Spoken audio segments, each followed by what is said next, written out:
બહિર્ગોળ અને અંતર્ગોળ લેન્સથી રચાતા પ્રતિબિંબ. લેન્સ વડે રચાતા પ્રતિબિંબની સમજૂતી મેળવવા માટે તેની સાથે સંકળાયેલ કેટલાક પદોની વ્યાખ્યા તાજી કરી લઈએ.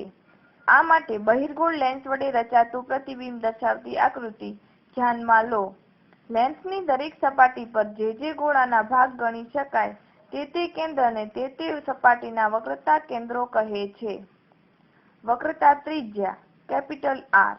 લેન્સની વક્ર સપાટી જે ગોળાના ભાગ રૂપે હોય તેવા ગોળાની ત્રિજ્યાને લેન્સની તે સપાટીઓની વક્રતા ત્રિજ્યા કહે છે. બે સપાટીઓની વક્રતા ત્રિજ્યાઓને R1 અને R2 વડે દર્શાવવામાં આવે છે. લેન્સનો મુખ્ય અક્ષ. લેન્સના વક્રતા કેન્દ્રોમાંથી પસાર થતી કાલ્પનિક રેખાને લેન્સના મુખ્ય અક્ષ તરીકે ઓળખવામાં આવે છે. પ્રકાશીય કેન્દ્ર. લેન્સના મુખ્ય અક્ષ પર આવેલ લેન્સના કેન્દ્રને તેનું પ્રકાશીય કેન્દ્ર કહે છે. તેને કેપિટલ O વડે દર્શાવવામાં આવે છે. મુખ્ય કેન્દ્ર. બહિર્ગોળ લેન્સ પર તેના મુખ્ય અક્ષને સમાંતર આપાત થતા પ્રકાશના કિરણો લેન્સ પરથી વક્રીભવન પામી તેના મુખ્ય અક્ષ પરના જે બિંદુએ કેન્દ્રિત થાય તે બિંદુને બહિર્ગોળ લેન્સનું મુખ્ય કેન્દ્ર કહે છે.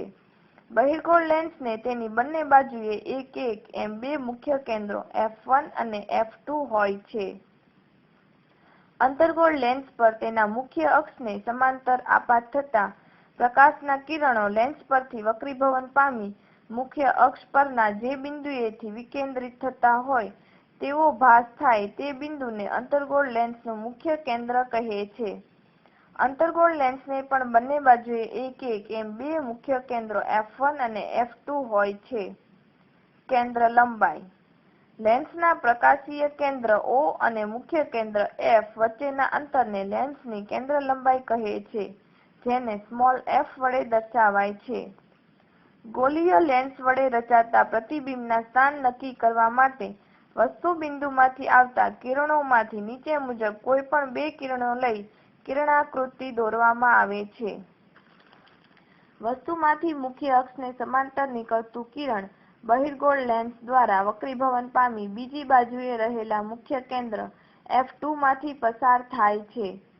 અંતર્ગોળ લેન્સના કિસ્સામાં લેન્સની વસ્તુ તરફની બાજુએ મુખ્ય કેન્દ્ર F1 પરથી આ કિરણ વિકેન્દ્રિત થતું હોય તેવો ભાસ થાય છે. લેન્સના મુખ્ય કેન્દ્રમાંથી પસાર થતું કિરણ બહિર્ગોળ લેન્સ વડે વક્રીભવન પામી મુખ્ય અક્ષની સમાંતર દિશામાં નિર્ગમન પામે છે. અંતર્ગોળ લેન્સના મુખ્ય કેન્દ્ર F2 આગળ મળતું હોય તેવો ભાસ થતું કિરણ વક્રીભવન બાદ મુખ્ય અક્ષની સમાંતર દિશામાં વક્રીભવન પામે છે. બહિર્ગોળ અથવા અંતર્ગોળ લેન્સના પ્રકાશીય કેન્દ્રમાંથી પસાર થતું કિરણ કોઈ પણ પ્રકારના વિચલન પામ્યા સિવાય નિર્ગમન પામે છે.